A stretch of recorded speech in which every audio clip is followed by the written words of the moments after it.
what a fabulous auction day it has been.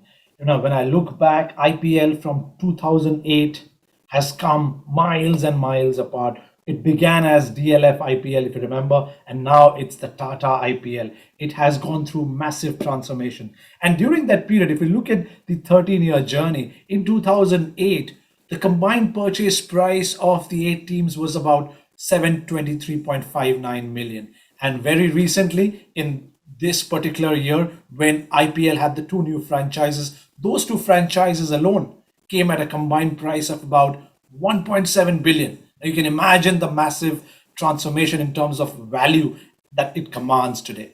And today, when you look at it, in terms of broadcast and media rights, back then when Sony got the rights, it was for about $1 billion for 10 odd years.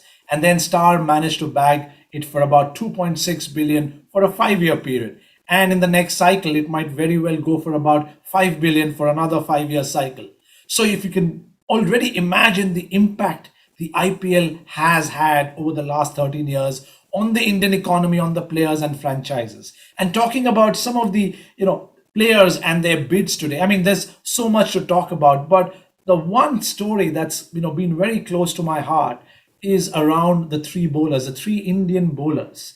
Deepak Chahar, Harshal Patel, and Prasidh Krishna. I think they tell us a narrative, they tell us a story. Each of these boys have tasted a lot of success. Harshal may not have yet played for India, but he's a purple cap holder.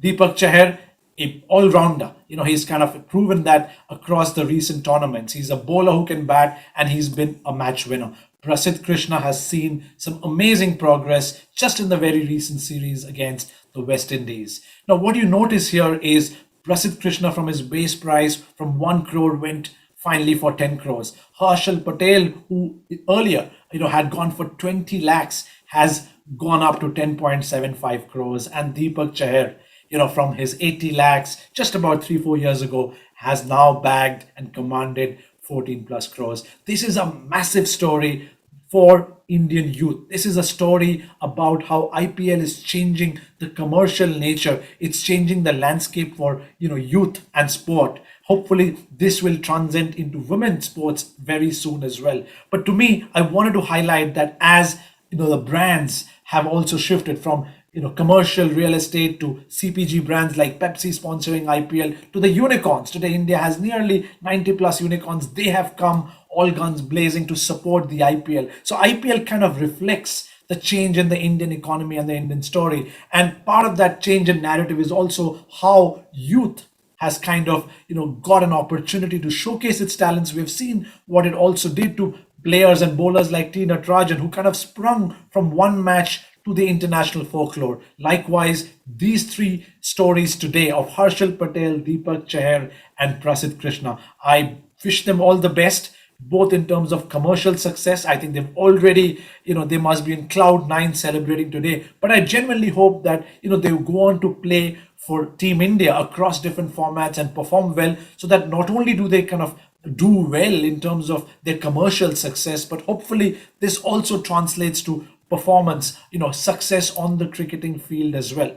And from a franchise perspective, what I would love to see more of is, as these players come to the fore, as they become part of the franchise, and hopefully they can be garnered to reach out to different new markets within India. Today, if you look at the Indian startup scene, it's not just the tier one cities. Hopefully, with these players emerging to the fore, their respective franchise owners can engage them in their brand activation, plans, and not just keep just focus on the tier one players. Hopefully, these players can be part of their brand narrative, and they can help these respective franchises and their brand sponsors to reach out to new markets that haven't been explored before. That's it from my side. Lots to talk about the commercial and brand growth story. I'll be back with more. Thank you.